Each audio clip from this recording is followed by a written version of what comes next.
in zona rossa ormai un'escalation di violenza. Ragazza di 27 anni accerchiata da un gruppo di stranieri mentre in Riviera Santa Margherita è a passeggio con il cane. A salvarla uno sconosciuto, l'episodio denunciato ai carabinieri.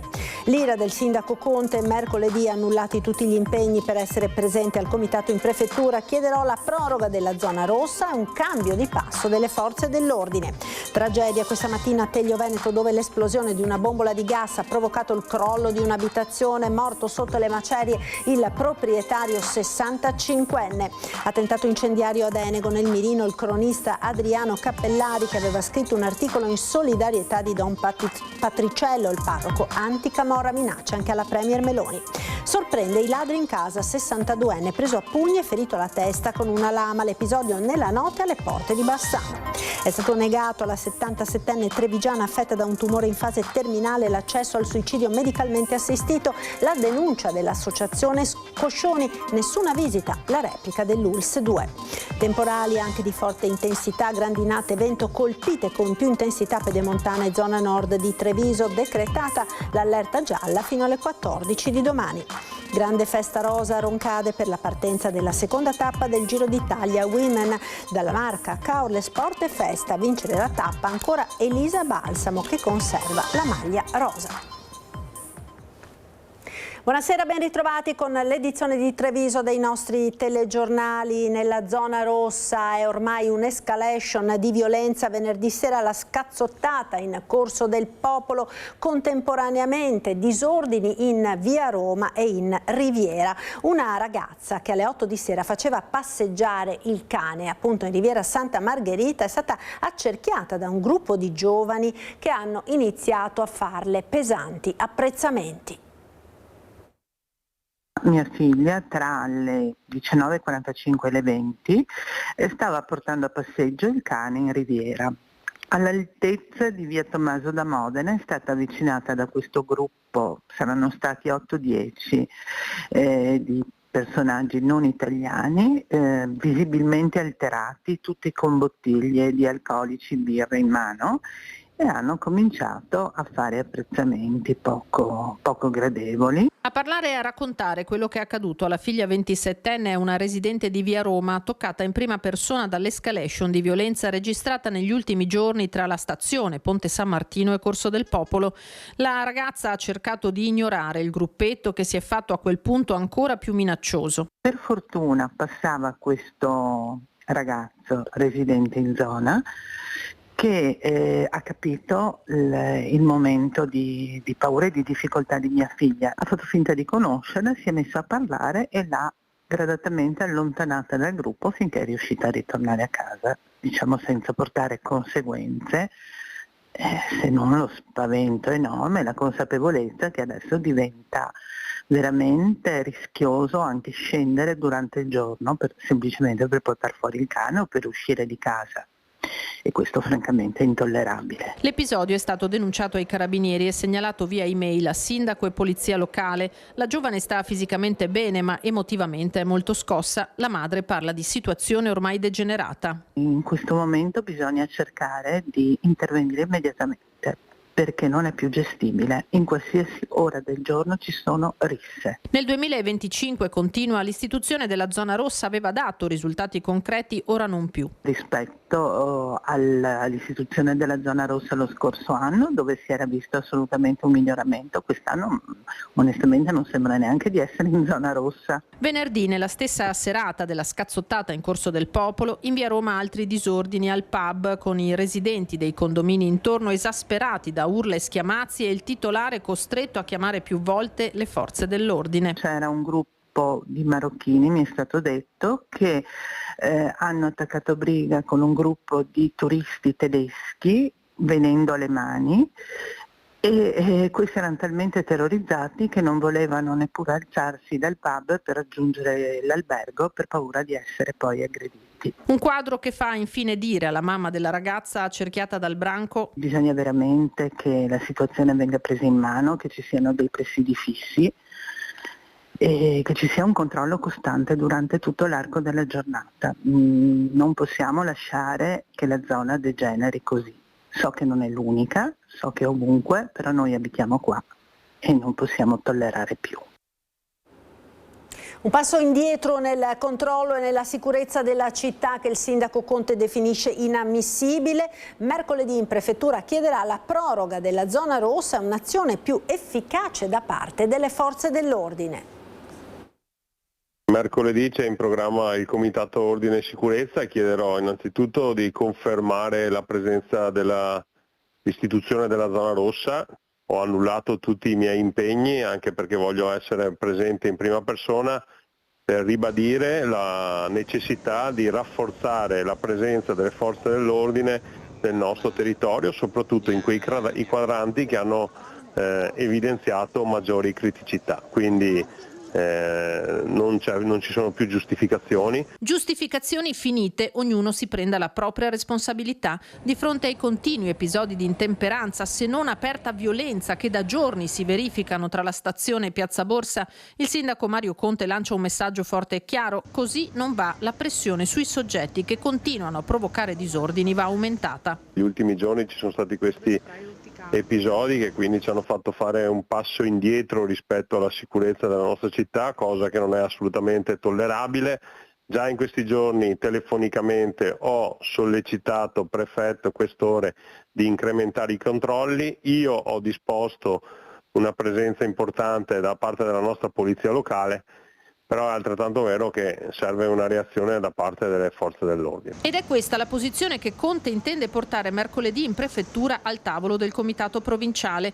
Il sindaco allarga poi il ragionamento: la sicurezza, a cominciare da quella urbana, è diventata un problema nazionale ed è lo Stato a doversene fare carico. La prima cosa da fare è incrementare gli organici delle forze dell'ordine. La seconda cosa da fare è assolutamente agire da un punto di vista normativo. È troppo evidente che coloro che commettono e continuano a commettere questi reati alla fine non pagano mai il conto, non finiscono in galera e ce li ritroviamo sempre in mezzo ai piedi. Serve una reazione forte da parte del Paese e quindi sarà mia cura, non tanto come sindaco di Treviso, ma soprattutto come presidente ANCI, di sollecitare anche il ministro Piantedosi e tutto il governo affinché si prenda per mano una legge che possa garantire la sicurezza dei nostri territori e possa anche certificare l'ottimo lavoro che le forze dell'ordine svolgono nonostante siano palesemente sotto organico. Sicurezza e zona rossa continuano a far discutere, a provocare reazioni politiche in città. Sentiamo. Treviso non è Milano, Treviso non è Roma. Treviso peraltro è una città in cui questo fenomeno criminale, che ormai denunciamo da anni e lo denunciava anche Conte nel 2016 e nel 2017, è un fenomeno che si concentra in 300 metri di strada da via Roma a Piazza Borsa, passando poi per i giardinetti, via Zorzetto. Quindi si tratta di un fazzoletto di terra dove evidentemente chi ha la responsabilità non riesce a estirpare e a definire il fenomeno. Episodi di violenza, disordini in via Roma, zona rossa, scuotono la politica trevigiana e le reazioni continuano. Parla da esponente di Fratelli d'Italia, ma anche da residente, l'avvocato Fabio Crea, in aperto scontro con il sindaco Mario Conte in materia di sicurezza. Affermare che non c'è certezza della pena e quindi si verificano questi fenomeni è sbagliato, è un'altra scusa per dare la responsabilità a qualcun altro. Bisogna fare in modo che non si verifichino questi episodi, perché la certezza della pena eventualmente interviene su reati che prevedono il carcere quando questi si realizzano, ma il compito dell'amministrazione comunale principalmente è quella di evitare che si verifichino questi fenomeni. Il consigliere comunale dei Meloniani, Davide Acampora, si associa pubblicamente alle parole di Crea. La zona rossa, dice, rischia di diventare più una misura curativa che preventiva e perdere di senso rimanendo sulla carta. Serve un secondo step, servono presidi fissi nei punti più delicati della città, includendo anche via Zorzetto e via Collalto. In tema di presidi fissi interviene, ma in un'altra direzione, l'esponente di Coalizione Civica Luigi Calesso. Ma c'è da chiedersi anche che fine ha fatto il presidio fisso ripetutamente promesso dal sindaco in via Roma. Non si tratta di una misura a cui io sia particolarmente favorevole, perché ritengo che questa forma di militarizzazione del territorio, dei luoghi, degli spazi della città non debba necessariamente portare a risultati positivi, ma è il sindaco che deve rispondere ai suoi elettori e a tutti i cittadini rispetto a una promessa che ha fatto anni fa e che non si è ancora concretizzata.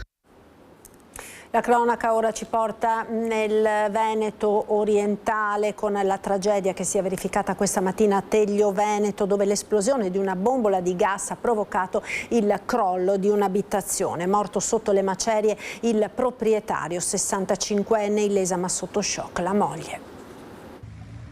La casa sventrata, i detriti scagliati a decine di metri di distanza. È impressionante la scena che si è presentata ai soccorritori giunti nella villetta in via Viola a Cintello di Teglio Veneto, distrutta da un'esplosione alle 9 del mattino. A perdere la vita Dario Vazzoler, 65 anni, ex bancario. Erano da poco passate le 9 quando l'uomo è entrato in garage azionando il basculante elettrico. Sarebbe stato proprio questo a provocare una scintilla ed innescare lo scoppio di una bombola di GPL. Fortissimo il boato che ha fatto tremare i vetri delle case vicine ed è stato avvertito in gran parte del paese. L'esplosione non ha lasciato scampo al 65enne travolto dalle macerie. A dare l'allarme è stata la moglie che si trovava al piano di sopra. La donna non ha riportato ferite ma è sotto shock. Sul posto hanno operato le squadre dei vigili del fuoco giunte da Portogruaro e Mestre che hanno estratto Dario Vazzoler dalle macerie. I sanitari del 118 non hanno potuto che constatarne il decesso. Terminate le operazioni di soccorso e messa in sicurezza, l'abitazione è stata posta sotto sequestro dai carabinieri che ora conducono le indagini sulla tragedia. Attentato incendiario ad Enego nel mirino il cronista Adriano Cappellari, che aveva scritto un articolo in solidarietà a Don Patriciello, il parroco anticamorra di Caivano. L'attentatore ha lasciato anche una lettera con minacce anche alla premier Meloni. Attentato incendiario e lettera di minacce davanti all'abitazione di Adriano Cappellari, giovane cronista di Enego, già oggetto in passato di minacce per la sua vicinanza a Don Patriciello, parroco di Caivano, nel mirino della camorra. Cappellari era appena rientrato a casa poco dopo le 23:15. Tempo di entrare ed aprire la porta, 5 minuti neanche, e ho sentito un'esplosione fortissima proveniente dall'esterno. E la casa si è illuminata anche all'interno di arancione delle fiamme, del fuoco. Allora sono uscito subito, c'era un odore fortissimo di benzina, le fiamme erano altissime e i miei vicini crollavano. L'intervento tempestivo dei vicini di casa ha consentito di spegnere le fiamme prima che si estendessero al resto dell'abitazione. Subito sono state avvertite le forze dell'ordine. Nelle immagini della telecamera di videosorveglianza si vede una persona che prima appoggia una lettera contenente minacce al cronista, a Don Patriciello e alla premier Meloni. E poi va a posizionare questo ordigno che poco dopo viene acceso ed esploso davanti al cancello di casa. Un fatto inquietante che sembra collegarsi alle ripetute minacce ricevute dal parroco anticamorra. Cappellari però non si capacita del perché, come del collegamento con il sacerdote che era venuto ad Enego nel 2024 e con la premier Meloni. Io ho fatto un articolo per Don Patriciello per solidarietà, anche ricollegandomi all'evento di Enego, e quindi io non mi sono mai occupato di criminalità organizzata, di articoli di mafia o altro, no? Perché io sono un cronista dell'altopiano, quindi il mio comune di Enego. Io escludo che ci siano realtà di mafia o di criminalità organizzate che siano dietro a questi gesti. Per me possono essere più persone locali a cui dà fastidio che io scrivo sul giornale dell'altopiano. Insomma. Vastissimo l'eco dell'attentato, con moltissimi attestati di condanna dei fatti e solidarietà giunti al giornalista in queste ore dalle più alte cariche, a partire dalla premier Meloni. Solidarietà anche dall'ordine e dal sindacato dei giornalisti del Veneto. E la solidarietà che c'è stata unanime anche delle forze governative è stata molto, apprezzo molto, perché non mi sarei mai aspettato una cosa del genere, insomma, ecco. Ed ora le parole del sindaco di Enego, Marco Frison. Ancora colpiti e sbigottiti per quanto accaduto stanotte nella casa del nostro Adriano Cappellari, un bravissimo giovane che si è sempre dato da fare all'interno della comunità, la Proloco, il tavolo della legalità, molteplici le iniziative che è riuscito a portare avanti seppur la sua giovane età. Sbigottiti ancora anche per quanto riguarda i danni recati alle case di terzi, ma soprattutto la paura di Adriano e della sua famiglia. Un gesto deplorevole che dobbiamo condannare come comunità, ma anche a livelli più alti della nostra comunità. Un gesto che ci porta ancora coi piedi per terra quanto difficile sia dire la verità e soprattutto combattere per quello che si crede sia giusto. E quante persone ignoranti e ignobili ci sono al mondo che cercano di zittire chi è libero. Aggredito dai ladri che gli sono entrati in casa, paura nella notte a Cassola, alle porte di Bassano del Grappa, per la rapina subita da un 62enne, prima preso a pugni, poi raggiunto dalle coltellate di uno dei banditi con cui è nata una colluttazione. Il tentativo di furto si è tramutato quindi in rapina. L'uomo ha sorpreso i malviventi nella sua abitazione, i ladri prima lo hanno aggredito a pugni, poi lo hanno ferito con una lama alla testa, quindi sono scappati mentre la loro vittima chiamava i soccorsi. Medicato al San Bassiano, il 62enne è stato poi dimesso. Mentre sposi ed invitati, torniamo nel Trevigiano, mentre sposi ed invitati stavano festeggiando le nozze all'interno di un noto ristorante di Oderzo, i ladri hanno svaligiato nel parcheggio la macchina degli sposi, probabilmente pensando di trovare le classiche buste con i soldi in contanti regalati alla coppia. I ladri hanno rubato 2 zaini, 2 marsupi, portafogli e anche un vestito e dei mazzi di chiavi. Visto l'esiguo valore della refurtiva e l'assenza delle famose buste, potrebbe essere che il bottino sia stato gettato in qualche fossato della zona. Siamo in via Maggiore di Piavon. L'appello via social degli amici della coppia a chiunque dovesse ritrovare gli oggetti rubati è di dare una mano per poterli riconsegnare agli sposi. È stato negato alla 77enne trevigiana affetta da un tumore in fase terminale l'accesso al suicidio medicalmente assistito. L'annuncio dell'associazione Coscioni: nessuna visita e nessuna indicazione delle ragioni del diniego. Fine vita, suicidio medicalmente assistito negato alla 77enne trevigiana che nei giorni scorsi aveva inviato una diffida e una messa in mora all'azienda sanitaria per sollecitare l'attivazione urgente della procedura. Dopo oltre 2 mesi di attesa, Maria Cristina, affetta da mesotelioma pleurico in fase terminale, ha ora ricevuto dall'ULSS 2 la notifica del diniego. A darne comunicazione Filomena Gallo e Marco Cappato dell'associazione Luca Coscioni. Si tratta di una decisione gravissima, scrivono in una nota, resa ancor più grave dal fatto che l'azienda sanitaria non ha indicato le ragioni del diniego, non ha specificato quali dei requisiti individuati dalla Corte Costituzionale sarebbe risultato mancante, non ha trasmesso la relazione del gruppo tecnico né il parere del comitato etico sui quali la decisione sarebbe fondata. Ancor più sconcertante, prosegue la nota dell'associazione Coscioni, è che la signora non sia mai stata visitata dal gruppo tecnico incaricato della verifica. Ora, assieme alla 77enne, l'associazione valuterà quale iniziative giudiziarie intraprendere.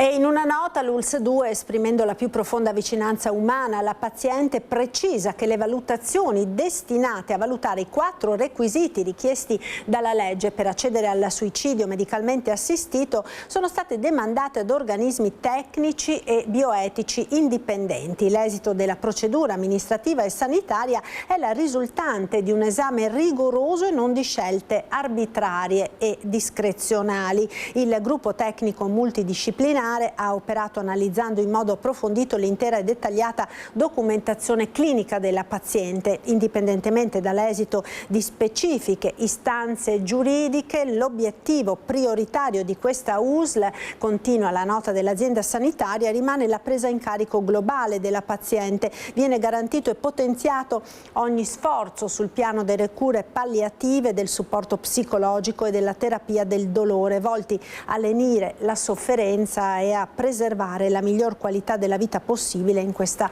complessa fase della malattia.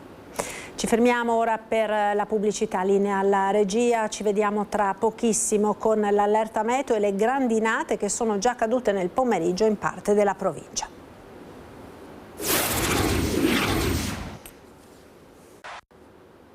Eccoci nuovamente in diretta. Temporali anche di forte intensità, grandinate, vento. Dal pomeriggio di oggi una perturbazione sta interessando il nostro territorio con grandinate a macchia di leopardo nell'area pedemontana, montelliana e poi nei comuni in particolare di Postioma, Povegliano, Spresiano, Arcade ed anche nella zona delle colline del Prosecco tra Susegana e Colfosco. La Protezione Civile ha emesso emesso l'allerta gialla fino alle 14 di domani per possibili fenomeni localmente intensi generati anche dal notevole sbalzo termico dopo il caldo degli ultimi giorni.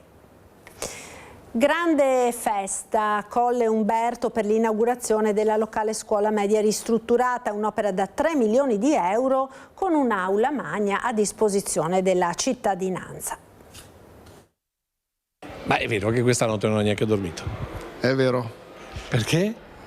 Perché sono venuti a galla tutti i momenti belli, le tensioni, le emozioni di 7 anni di lavoro per arrivare qui. È sembrato quasi un atto di liberazione del sindaco, il taglio del nastro della scuola media di Colle Umberto. Un intervento arrivato col tempo ai 3 milioni di euro, in gran parte finanziati dalla regione ma anche con fondi comunali. Abbiamo adesso un edificio che è sismicamente adeguato e energeticamente siamo a livello NZEB, quindi il massimo possibile. Una ristrutturazione così sentita dall'amministrazione che è diventata anche una mostra. Abbiamo pensato che fosse corretto per i ragazzi, anzitutto per la gente, sapere cosa si è fatto qui. Tra l'altro avete trovato anche le foto storiche della prima inaugurazione? Sì, cercando tra le carte sono emerse le foto della inaugurazione di quest'aula che è stata completamente rinnovata e metà anni 70. Metà anni 70 la scuola e l'aula era primi anni 80, quindi è stata fatta in 2 stralci. Un edificio che con la rinnovata aula magna diventerà anche un piccolo centro congressi per la comunità. E guardando le foto scattate 50 anni fa è inevitabile il confronto con l'attuale situazione demografica. Ma per una comunità come la vostra cosa significa questa scuola in un momento in cui c'è anche tanta denatalità? La scuola, l'altro giorno un amico giurista mi ha detto è un organo costituzionale. Siamo prossimi agli 80 anni della Repubblica e penso che debba essere il perno su cui poggia tutta la nostra società.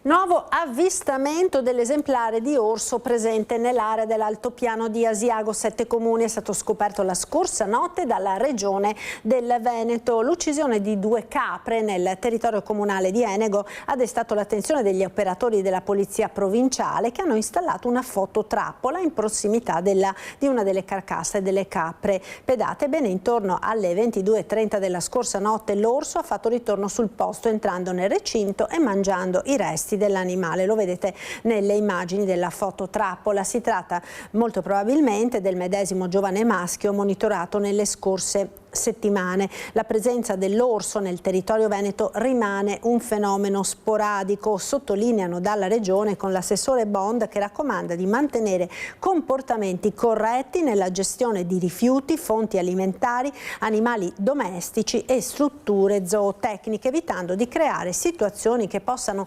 attrarre la fauna selvatica in prossimità delle aree abitate. Una cena per raccogliere fondi per il reparto della patologia neonatale è stata organizzata dalla nonna e dalla zia di 2 gemellini prematuri fatti nascere e curati per mesi in pediatria a Padova. L'evento a Oderzo il prossimo 1 giugno, domani quindi, per dare un messaggio di speranza a tante famiglie. Il 21 di ottobre hanno deciso che la situazione è molto grave, quindi hanno deciso di fare partorire in urgenza. Hanno fatto cesareo, sono nati 2 gemelli e molto piccoli che pesavano 510 grammi e 600 grammi. Quando il 21 ottobre del 2023 all'ospedale di Padova vengono al mondo Ayan e Zian, pesano 500 e 600 grammi. La mamma Betty aveva appena da poco superato la 27ª settimana di gestazione, un parto urgente e necessario perché la sua vita e quella dei 2 gemellini era in pericolo. A raccontarlo con le lacrime agli occhi è la nonna dei piccoli, Michela, originaria della Romania, da anni vive a Torreglia e a Padova nell'ottobre del 2023 aveva fatto arrivare la figlia incinta con un quadro clinico molto critico. I piccoli sono rimasti per mesi ricoverati nella terapia intensiva neonatale della pediatria di Padova. Sono stati alla terapia intensiva quasi 2 mesi e hanno avuto problemi con la respirazione, sono stati intubati e sono stati alla terapia intensiva più o meno 2 mesi, dopo piano piano sono trasferita alla neonatale. Oggi i bimbi hanno quasi 3 anni, sono belli, vivaci e soprattutto sani. Sono tornati in Romania con la loro mamma, ma la nonna Michele e la zia Nicoletta non hanno mai dimenticato quanto l'equipe della patologia neonatale della pediatria di Padova, diretta dal professore Eugenio Baraldi, ha fatto per salvare la vita dei loro gemellini e dei tanti neonati prematuri che ogni anno nascono all'ospedale di Padova. È così che hanno organizzato un evento benefico per raccogliere fondi da destinare al reparto, una cena a Fratta di Oderzo nella pizzeria Cateleia il prossimo 1° giugno. Tutto il ricavato sarà devoluto al reparto neonatale di terapia intensiva di Padova. Portiamo questa vicinanza, un messaggio ai medici, ai infermieri, ai genitori che soffrono. E vogliamo ringraziare la tutta equipe dell'ospedale, sia della terapia intensiva sia della neonatale, e vogliamo ringraziare con questa occasione a tutti quanti.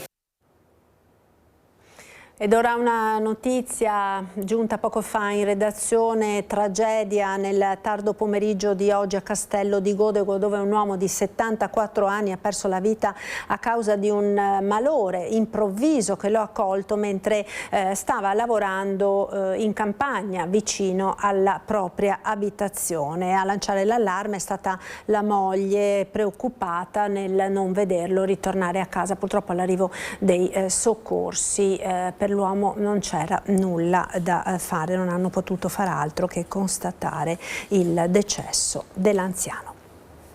Cambiamo ora decisamente argomento, andiamo a Roncade con la grande festa rosa di oggi per la partenza della seconda tappa del Giro d'Italia Women, dalla marca Acaorle Sport e Festa. A vincere la tappa ancora Elisa Balsamo, che conserva la maglia rosa.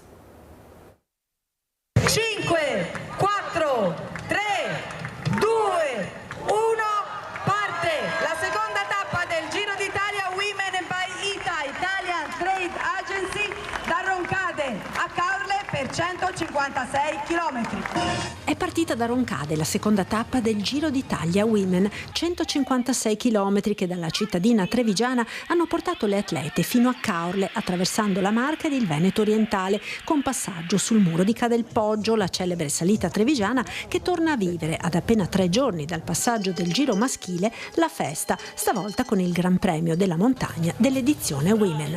Maglia rosa allo start per Elisa Balsamo dopo la clamorosa esclusione di Lorenza Wibes per bici non conforme. Io farò un applauso speciale ad Elisa Balsamo, perché comunque essere leader della corsa di casa è sicuramente un'emozione particolare. Riflettori dunque puntati di nuovo sulla Marca, con Roncade addobbata di rosa. Una grande emozione in questa fantastica giornata. Abbiamo accolto le atlete del Giro d'Italia Women assieme anche a tanti altri amministratori. Ci hanno fatto anche i complimenti per la grande accoglienza, ma questo è frutto di più di 2 mesi di lavoro e più di 300 volontari che hanno fatto sinergia, che hanno lavorato assieme e hanno creato questa fantastica giornata.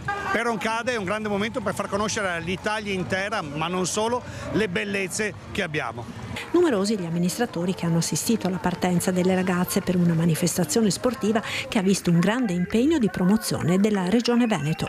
Non c'è Giro d'Italia senza il Veneto, naturalmente, e penso che questo sia il miglior strumento di promozione del territorio, perché le visuali che fanno i ciclisti, ma soprattutto chi li segue durante le dirette televisive di tutti i nostri territori, penso che siano un'eccellenza della vera promozione che si può fare di un territorio speciale come il nostro. E tanto entusiasmo tra i molti tifosi che hanno affollato il centro di Roncade alla partenza della gara. È un'occasione importante per Roncade e dunque siamo qui. Bello? Sì, emozionante più che altro. Molto, molto, molto bello. Molto, molto. Io che amo il ciclismo, poi per le donne assolutamente, sicuramente. Una bella esperienza. Un cuore, Roncade, calcio, ma insomma anche il ciclismo femminile è una bella esperienza. Assolutamente sì, siamo qua come squadra con alcuni bambini della società a fare il tifo per le ragazze del Giro d'Italia Woman, assolutamente, non potevamo mancare. Bellissimo, Roncade l'ha organizzata benissimo, la città di Roncade veramente è stata all'altezza ed è un evento che porta veramente gente, entusiasmo, poi ripeto, Roncade ben si sposa con questo tipo di eventi sportivi. Bellissima, è un'opportunità per il nostro territorio oltretutto, no? Sono quelle occasioni che non possiamo perdere. Complimenti a tutta l'organizzazione. Bello, merita, perché comunque c'è molto gruppo e poi è stata una giornata bellissima di sole. Meraviglia delle meraviglie, è stata una giornata stupenda, una partenza meravigliosa, tutta in rosa, che è anche il mio colore preferito. Guarda, veramente, abbiamo abbellito anche le nostre finestre mettendo insieme sia le maglie della camminata in rosa che i simboli del rosa proprio del Giro d'Italia in rosa. Evviva le ragazze! Si è conclusa oggi con l'elezione del nuovo consiglio direttivo, la 3 giorni del folklore italiano riunito a Treviso. I rappresentanti da tutte le regioni appartenenti alla Federazione Italiana Tradizioni Popolari hanno eletto tra gli altri anche Martina Torresan del gruppo Montebellunesi I Mercanti Dogali all'interno della dirigenza nazionale. Una 3 giorni per stilare un documento sulle tradizioni popolari che sarà presentato al Ministero della Cultura, ma anche un momento di incontro con diversi membri dell'Organizzazione Mondiale del Folklore, tra loro i rappresentanti di Francia, Romania, Polonia e Israele. La 3 giorni organizzata dal gruppo folcloristico Pastoria del Borgo Furo ed Gianni Marini, in quanto nominato padre del folklore nazionale, ha visto per la prima volta il movimento delle tradizioni popolari italiane, che conta 300 gruppi affiliati e oltre 10.000 iscritti riuniti in una località del nord Italia. Ed ora siamo al momento del servizio dedicato alla nostra storia. 41 anni fa, il 29 maggio, si consumava la tragedia dello stadio Eselli in Belgio e quella sera si disputava la finale di Coppa dei Campioni tra Juve e Liverpool. La violenza tra tifoserie causò 39 morti, di cui 32 italiani, tra questi anche 3 veneti, 2 di Bassano e 1 di Portoviro. A Treviso il volo organizzato per la tifoseria locale riportò a casa volti terrorizzati di chi aveva visto la morte in faccia. Si aprì un forte dibattito sul tifo calcistico e la violenza negli stadi, dibattito che di fatto non si è mai concluso. E allora fa pensare, risentire il commento sulla vicenda dell'allora primario di psichiatria di Treviso, il professor Bruno Milani, una posizione che allora venne anche criticata, ma che oggi risulta più che mai profetica. Ve la riproponiamo quindi nella rubrica dedicata alla nostra storia.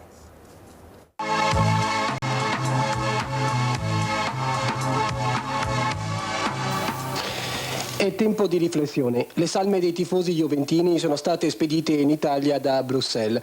A Bassano si preparano i funerali. Molti hanno cercato di spiegare perché. Come è stato possibile? Il professor Bruno Milani, primario del reparto neuropsichiatrico dell'ospedale di Treviso, offre una originale sintesi interpretativa del fenomeno tifo violento. Il gioco, fin dai più lontani secoli, è stato utilizzato nell'educazione dei piccoli per insegnare ai giovani a fare la guerra. E non solo fra gli uomini, ma anche fra gli animali. I cuccioli giocano imparando ad attaccare e a difendersi dai nemici. Per cui gioco e guerra sono sempre stati identificati e soprattutto vengono identificati dai giovani. Per cui il giovane che partecipa ad un gioco avverte l'impulso di compiere un'attività che è sì sportiva, ma al tempo stesso anche un'impresa in qualche modo eroica, che si può concludere con il portar via il trofeo al nemico. Meglio ancora se si conclude con l'uccisione, in genere morale del nemico, a volte anche fisica, come avviene negli sport più violenti. Il tifoso si identifica con l'atleta erroneamente, trasforma il gioco in una guerra e può scatenarsi. Quando si scatena? Ecco il punto, quando si scatena. Ci sono dei fattori di moltiplicazione dell'aggressività che vanno tenuti conto, di cui va tenuto conto. E questi sono l'alcol, che indubbiamente in questo caso c'è stato, perché i tifosi inglesi hanno fatto un uso eccessivo di sostanze alcoliche prima della partita e l'alcol potenzia l'aggressività. Il fatto di riunirsi in grandi numeri, e tutti sappiamo che quando molti individui sono ammassati in piccoli spazi l'aggressività aumenta. Lo sanno anche gli allevatori di pesci, che oltre un certo limite i pesci si mangiano fra di loro quando diventano troppo numerosi. Perché questo accade? Accade perché noi abbiamo un superio che controlla l'aggressività individuale, ma l'aggressività di gruppo non la controlla nessun superio, perché c'è l'inconscio collettivo ma non c'è il superio di gruppo. Non c'è un superio collettivo? Non c'è un superio collettivo, sì. È questo che dobbiamo ancora arrivare, a educare le masse in questo senso. Il superio collettivo non c'è, quindi quando le masse stanno insieme prevalgono gli istinti più regressivi, in particolare l'aggressività. Quando c'è l'alcol questo istinto viene potenziato, quando c'è il grande numero ancora di più, quando c'è l'emarginazione sociale aumenta ancora di più. Parole dunque di grandissima attualità anche proprio nella giornata di oggi. Ed è tutto, io vi ringrazio per essere stati con noi, come sempre subito dopo la sigla le previsioni del tempo con il nostro meteo. Arrivederci.